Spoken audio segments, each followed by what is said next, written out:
Beleza, meu querido? Então, só que, pessoal, vocês vão encontrar, eu vou passar para vocês o material de questões e vocês vão ver pontualmente uma questão um pouco sui generis, que faz um misto dessas perguntas. Mas eu creio que vocês já memorizaram. Só que no que tange ao IPVA, eu quero que vocês tenham um pouco de cuidado. Vamos consultar novamente o Vademecum. Vamos consultar novamente o Vademecum.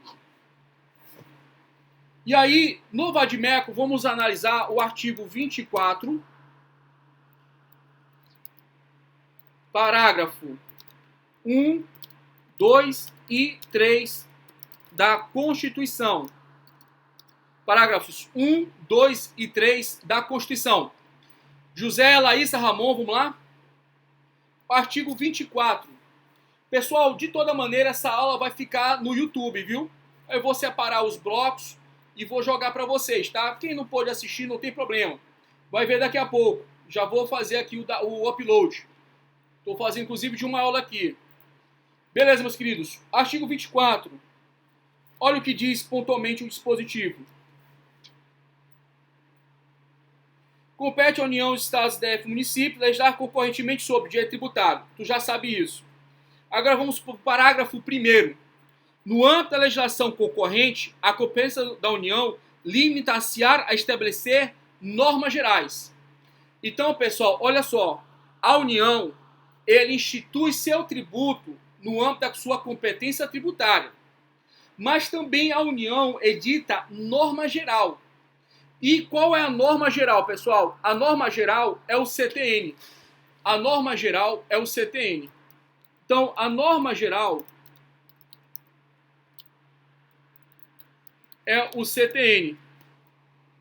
O CTN é a norma geral, que é a Lei 5172 de 1966.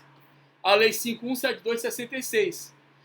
Esse dispositivo, que é o artigo 24, parágrafo 1º, você tem que ler em conjunto com o artigo, olha só, artigo 24, parágrafo 1º, combinado com 146, inciso 3º da Constituição.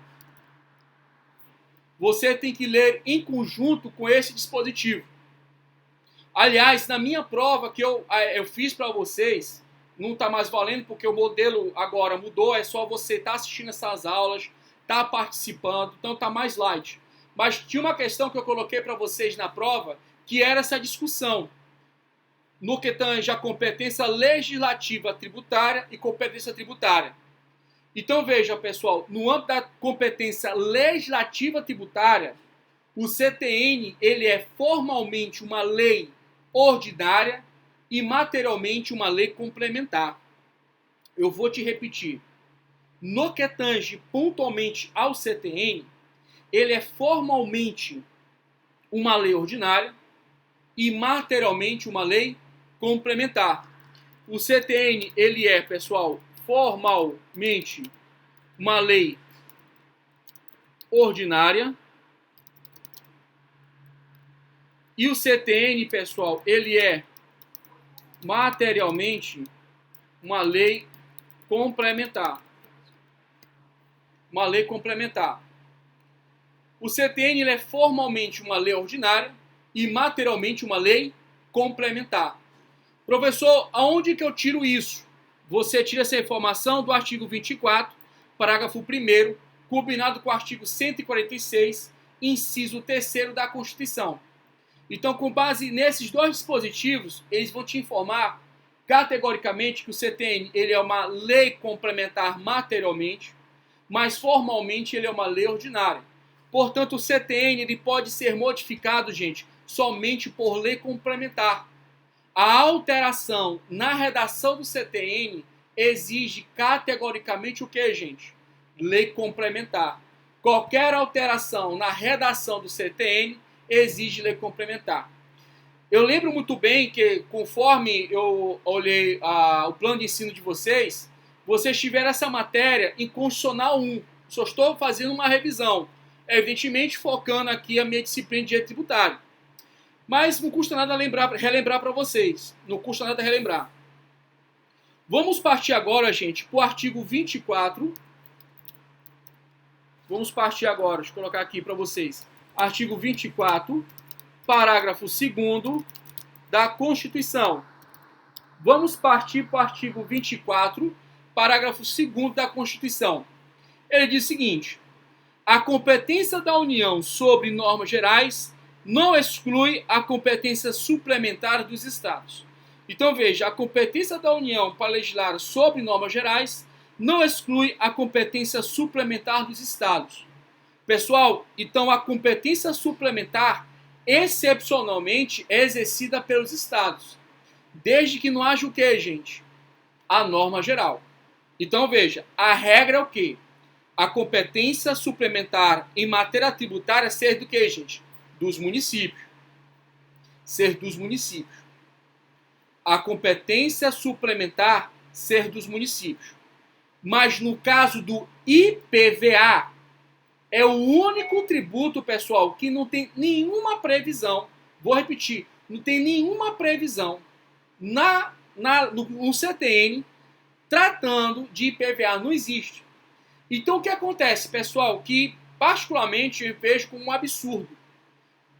Existe uma situação absurda que é todos os estados legislarem amplamente acerca de IPVA, porque o Congresso Nacional não editou a sua norma geral no que tange IPVA. Aliás, nunca foi preocupação severa do Congresso Nacional disciplinar regras sobre IPVA.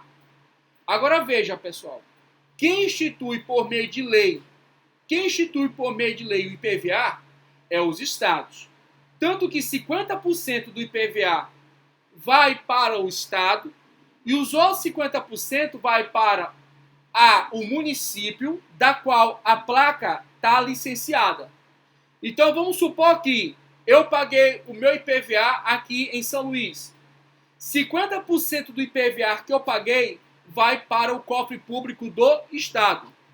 E os outros 50%, pessoal, vai para os cofres públicos do município de São Luís. Então vamos supor pontualmente que eu tenho carro em Imperatriz e a placa é de Imperatriz. O que vai acontecer? Esse carro que tem a placa de Imperatriz, 50% vai para o estado do Maranhão e 50% vai para o município. Veja que é uma situação de um tributo bastante importante, bastante peculiar, que ele tem todo um viés de incidência, né, de uma multiplicidade de situações. Propriedade veicular automotora, de carros, de caminhão, de motos. Gente, é muito dinheiro. Então, muitas vezes, o próprio Congresso Nacional, para não bater de frente com os estados, ele deixa a coisa de forma negligenciada. Então, vamos repetir aqui, galera. A competência suplementar, como regra, é do município, tá? A competência suplementar, como regra, é do município. Então, o município, ele legisla a matéria tributária de forma tranquila, porque é suplementar. Por que é suplementar? Porque a Constituição não reconheceu a possibilidade de ele exercer a competência legislativa concorrente. Ana Paula, seja muito bem-vinda, tá? Seja bem-vinda, Ana Paula. Tá? Ana Paula, o material ele vai ficar também no YouTube, tá bom? Tô gravando aqui minha aula normal. Aí você verifica a computagem da sua frequência. Quem vai calcular isso é o sistema. Não tem problema, viu, Ana? Você vai ter acesso lá no nosso portal. Tem muitos alunos que teve problema na internet, cabo do interior, e essas questões eu sou muito tranquilo, eu entendo perfeitamente. Então, por isso que eu criei o canal do YouTube, para você ter as videoaulas. Graças a Deus, todos os alunos têm aprovado, gostado. Aliás, recebi até elogios da pouco. Pessoal, vamos dar então seguimento. Eu vou colocar aqui a expressão OAB, porque é possível ser cobrado isso numa prova da OAB de vocês. Então, OAB, olha só, a competência, vou botar aqui de forma abreviada, a competência legislativa concorrente, É sempre quem, gente? União, Estados e Distrito Federal. OAB. A competência, pessoal, legislativa suplementar, ela é dos municípios.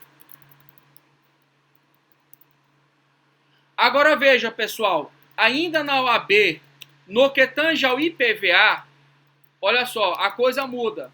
A competência, ela é legislativa suplementar dos estados. Por que isso? Porque até hoje, nunca houve nenhuma alteração no CTN indicando pontualmente, pessoal, indicando categoricamente o regramento do IPVA. Tudo bem? José, você que está... José, Laís e Ramon, que estão mais tempo me acompanhando. Tranquilo? E compreenderam essa situação? Posso prosseguir, gente? Posso ir à frente?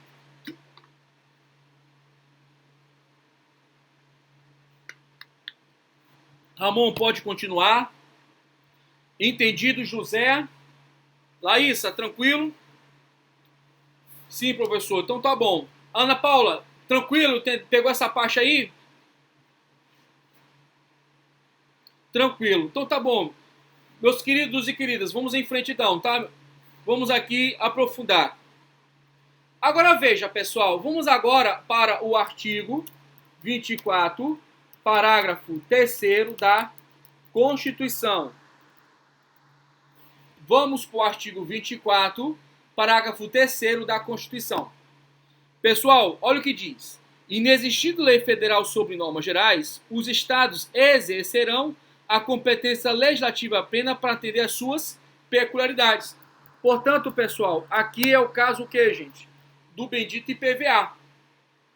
Então, veja, no que tange ao IPVA, se o Estado, se a União, ela não editou, ela não fez o favor de editar a sua norma geral, os estados vão exercer o quê, gente? A sua competência legislativa plena em concomitante raciocínio com a competência legislativa suplementar reconhecida no artigo 24, parágrafo 2º. Tá? Então, veja, ele, na sua competência legislativa suplementar, ele disciplina matérias de interesse regional. E ele pode expandir essa competência se a União, pessoal, não editar a norma geral pontual aqui acerca do IPVA. Agora vamos supor, gente, que haja a superveniência. Vamos supor que haja a superveniência de uma lei federal disciplinando acerca de IPVA.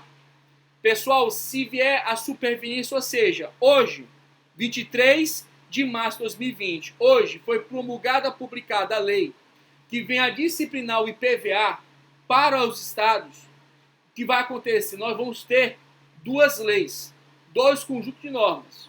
Uma que é norma geral e a outra que é o IPVA dos estados ali regulamentados. A norma geral, ela tem sobreposição à lei estadual. Só que o que acontece? A norma geral, pessoal, ela tem mais peso normativo, mais densidade normativa do que uma lei especial. Razão pela qual o IPVA, pessoal, naquilo que foi disciplinado na lei estadual e não entrar em conflito com a norma geral, vai se preservar, portanto, a redação. Então, vamos supor, pessoal, que dos artigos 1º até o último, até o penúltimo artigo, do primeiro até o penúltimo artigo, ele é completamente incompatível com a norma geral superveniente, ou seja, a nova norma jurídica. Então, gente, superveniente significa dizer que é a nova lei. Superveniente significa dizer que é uma nova lei. Então, se vier, pessoal, de forma superveniente uma nova lei, o que vai acontecer pontualmente? Naquilo que a lei especial, olha só, que essa lei de baixo, não for incompatível com a norma geral de cima, ela vai se preservar. Mesmo que seja só um artigo, gente, mesmo que seja só um artigo, ele vai se manter produzindo efeitos. Mas, pessoal, não há uma revogação. Não há uma revogação. Simplesmente é a mesma coisa de pegar essa lei e colocar dentro da geladeira. Ela fica o quê, gente? Em stand-by. Ela fica o quê, gente? Suspensa a produção dos seus efeitos. Então vamos ler o artigo 24, parágrafo 4º. O artigo 24, parágrafo 4º da Constituição. Vamos ler o artigo 24, parágrafo 4º da Constituição. Ele diz o seguinte: a superveniência de lei federal sobre normas gerais suspende a eficácia da lei estadual, no que ele for o que, gente? Contrário. Então vamos aqui recapitular. Os estados, eles têm a competência legislativa concorrente para regulamentar a matéria tributária. E também podem, pessoal, de forma suplementar, disciplinar naquilo que for de interesse da sua região. E associado a isso, olha como os estados, eles têm, de certa maneira, pessoal, eles têm certas prerrogativas diferenciadas. E além disso, pessoal, o que ocorre? Ele pode exercer a sua competência legislativa plena se a União não disciplinar aquela matéria tributária que é de interesse dos estados, que no caso é IPVA. Então veja, o estado do Maranhão, o estado do Piauí, do Pará, do Rio de Janeiro, de São Paulo, todos os estados do país chamado Brasil, da República Federativa do Brasil, todos eles, sem exceção, têm lei própria que disciplina o IPVA. Tem lei própria que disciplina o IPVA. Até então, tudo bem. Só que é uma lei, pessoal, que além de disciplinar de forma suplementar a matéria de ordem regional, ela é mais ampla, ela é maior, porque ela substitui a própria norma geral. Infelizmente acontece isso, porque o próprio Congresso Nacional, até hoje, nunca disciplinou norma geral em matéria de IPVA. Beleza, pessoal? Posso prosseguir então? Fechando essa parte então, galera? Posso dar início na outra parte do assunto?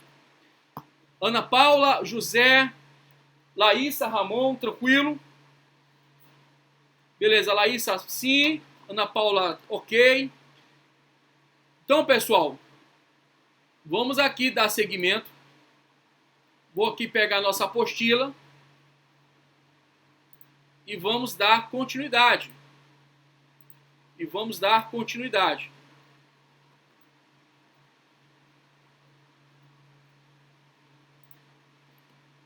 Bem, pessoal, com a apostila na mão,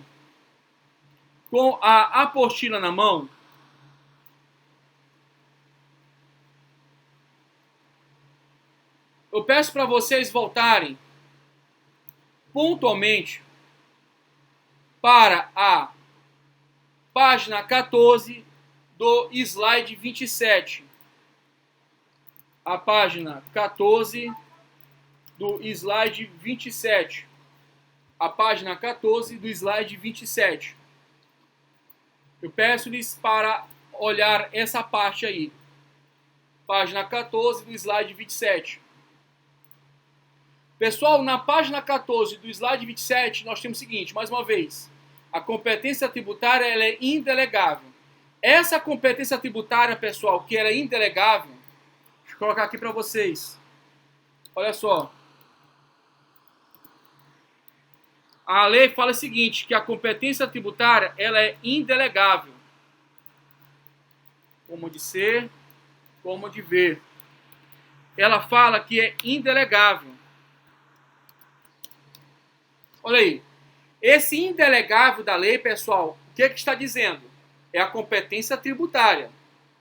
A competência tributária do ente federativo, pessoal, ela é indelegável. Não há possibilidade de delegar essa competência.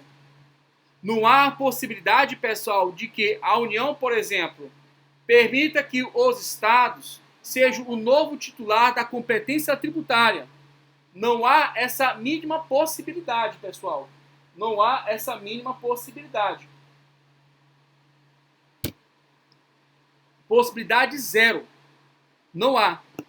A competência tributária ela é indelegável. Agora veja, pessoal, na outra parte fala o seguinte: salvo as atribuição das funções de arrecadar, fiscalizar tributos ou de executar leis, serviços, atos ou decisões administrativas em matéria tributária. Então veja, no que tange a essa parte aqui, pessoal, no que tange a essa parte aqui,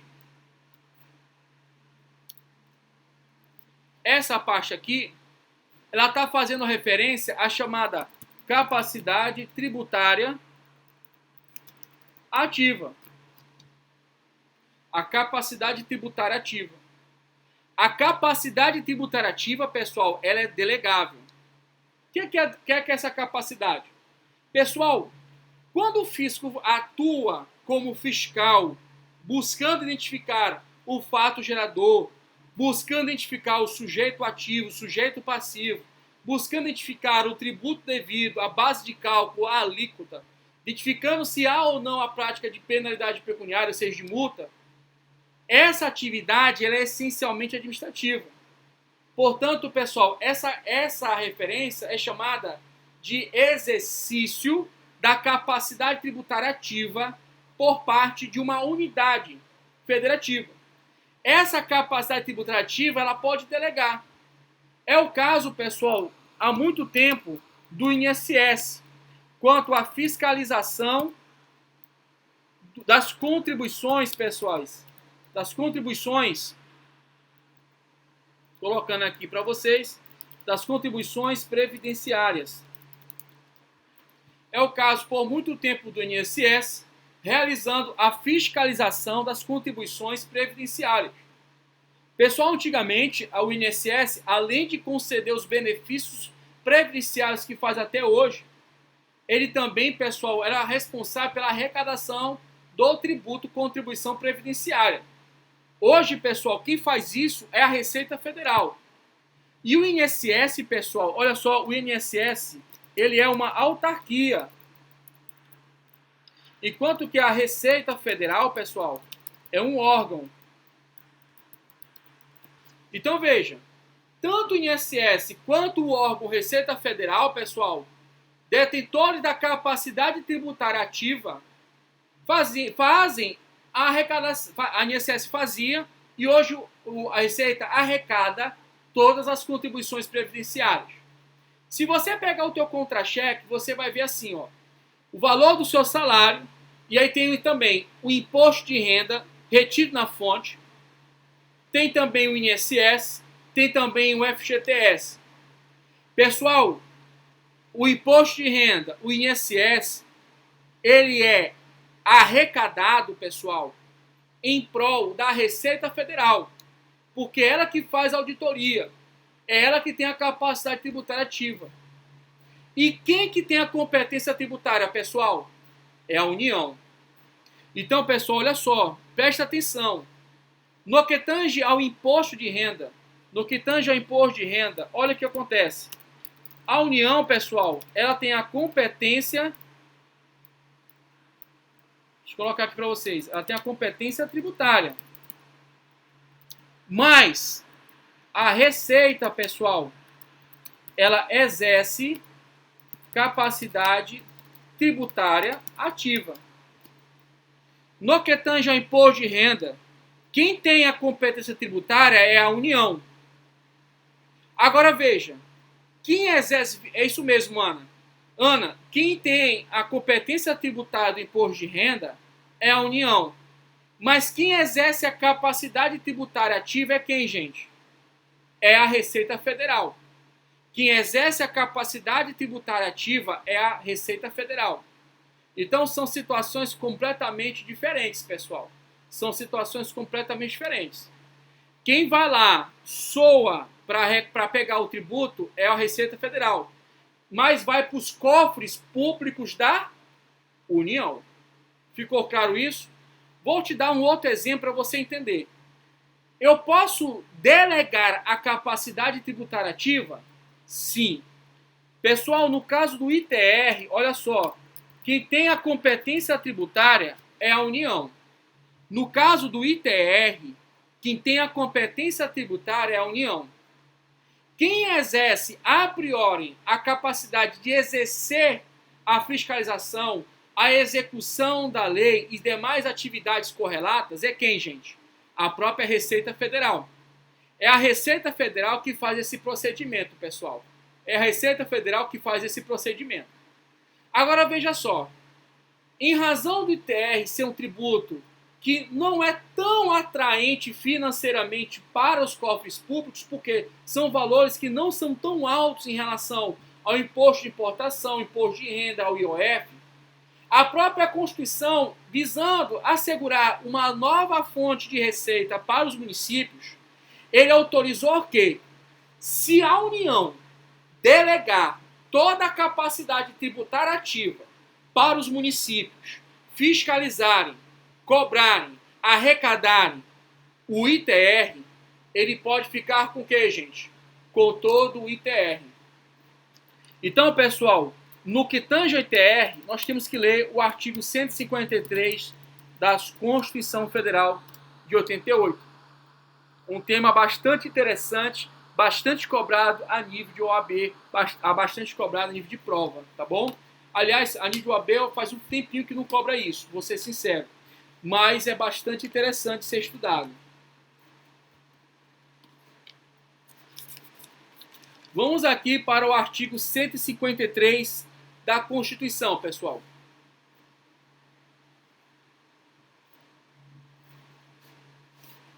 O artigo 153 diz o seguinte: compete à União instituir imposto sobre, inciso número 6, propriedade territorial rural.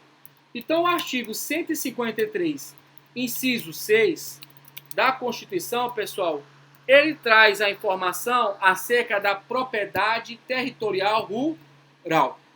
Subsequentemente, pessoal, nós temos aí o parágrafo 4º, inciso 3º da Constituição, lá no artigo 153. Então, artigo 153, parágrafo 3, inciso 3º da Constituição.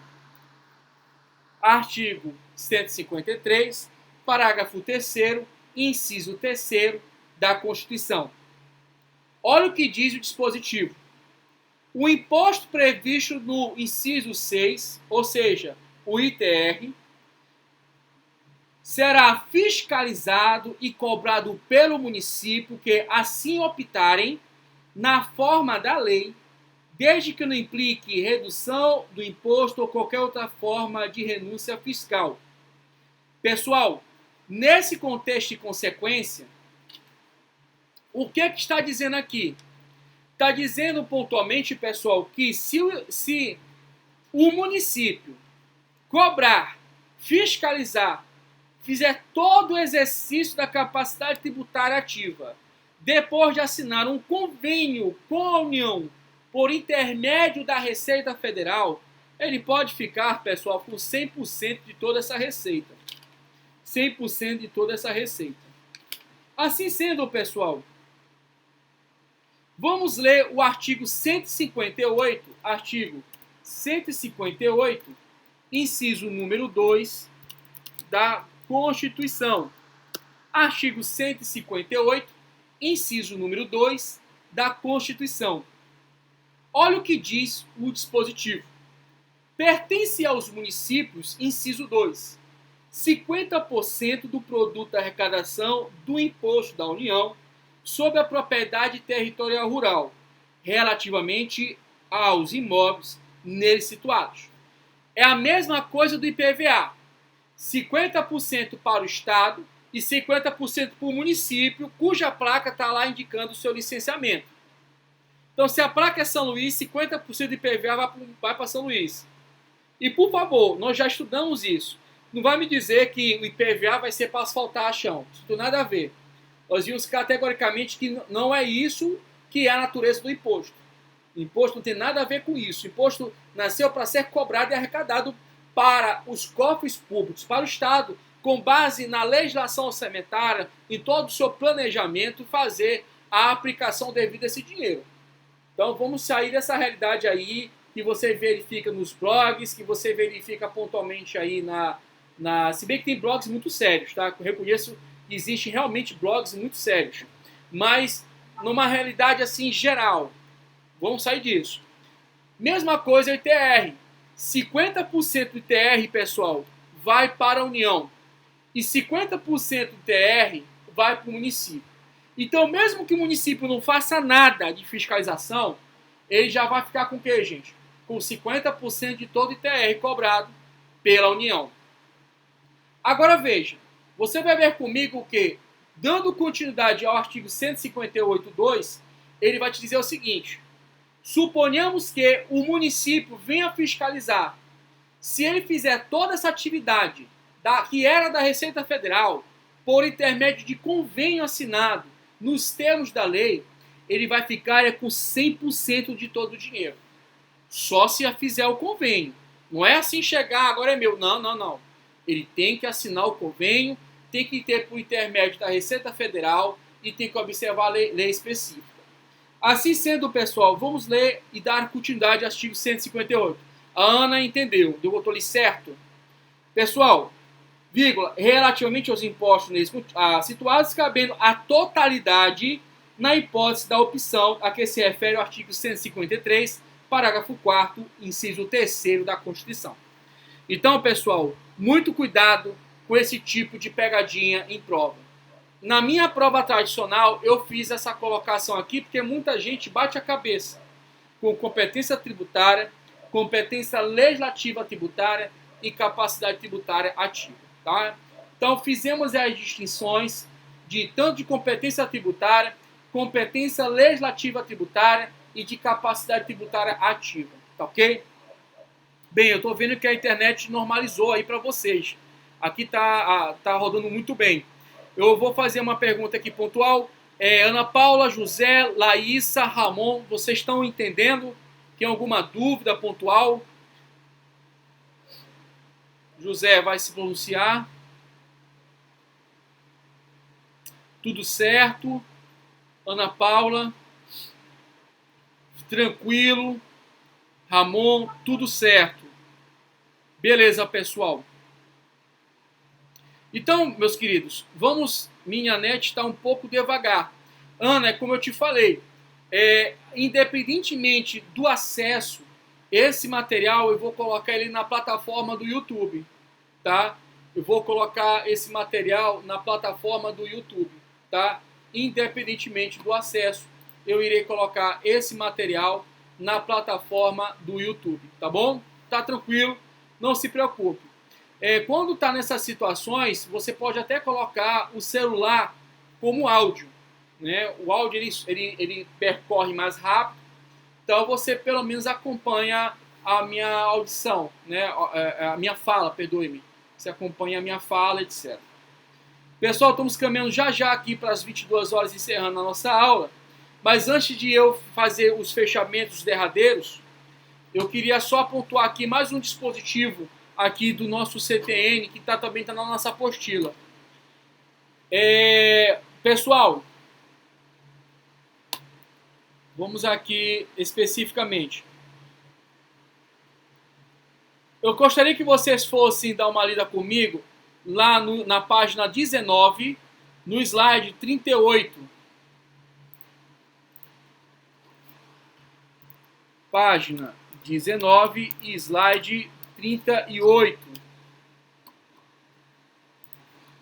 Página 19 e slide 38. Ok? Pessoal, nesse slide eu trago para vocês, pessoal, um questionamento aqui jurisprudencial, que eu vou deixar em aberto para vocês futuramente aí fazerem aí um estudo pontual, uma leitura pontual, tá? É a questão da legitimidade de causa e associadamente o fenômeno da parafiscalidade. Pessoal, quando a gente fala de parafiscalidade, nós estamos tratando pontualmente de uma situação que vai envolver o quê, pessoal? A possibilidade de uma outra pessoa jurídica realizar a cobrança e a arrecadação do tributo. Então veja, a parafiscalidade ela está ligada a essa informação, a esse tipo de conhecimento. Porque a regra mãe é que a própria pessoa jurídica de direito público interno realize tanto a competência tributária quanto a sua competência, tanto quanto a sua competência tributária, bem como a sua capacidade tributária ativa. Ele exerce, portanto, isso simultaneamente. Evidentemente, pessoal, a competência tributária decorre de lei. Artigo 150, inciso 1 da Constituição, combinado com o artigo 97, inciso 1 do CTN. Tá ok? Então, pessoal, vou me dar por encerrado. Gostei da aula. Nós, no início, tivemos bastante participação. Eu creio que, como houve uma oscilação aí da comunicação no portal, infelizmente, boa parte aí do pessoal saiu. Mas estamos aí, estou à disposição de vocês. E nosso próximo encontro, nós vamos finalizar todos esses procedimentos. Tá bom, meus queridos e queridas? Alguma dúvida, algum posicionamento, um questionamento da matéria, do conteúdo abordado? Vai lá, professor, a aula foi muito boa hoje. Tá? Eu agradeço, meu querido. Eu só peço, venha a questão mesmo da conectividade. E aí eu realmente me surpreendi, porque hoje de manhã estava rápido, estava muito bom. Não houve nenhum problema. Nós tivemos aí três momentos de queda, mas as duas últimas foram rápidas, mas a primeira parou bem, deu um baque legal. E aí, mas de toda maneira, todo o material, pessoal, vai ficar aí disponível. José, muito bom, até a próxima. Tá bom, José? Tenha uma boa noite para você, viu? Bom descanso, beleza? E os demais alunos também, tá? Ramon, José, Ana Paula, tenham um bom descanso. Eu vou finalizar os procedimentos, tá? Vou desligar o som e depois eu vou desligar a imagem. Um grande abraço, Ramon. Boa noite também para você, meu querido. Boa noite, pessoal.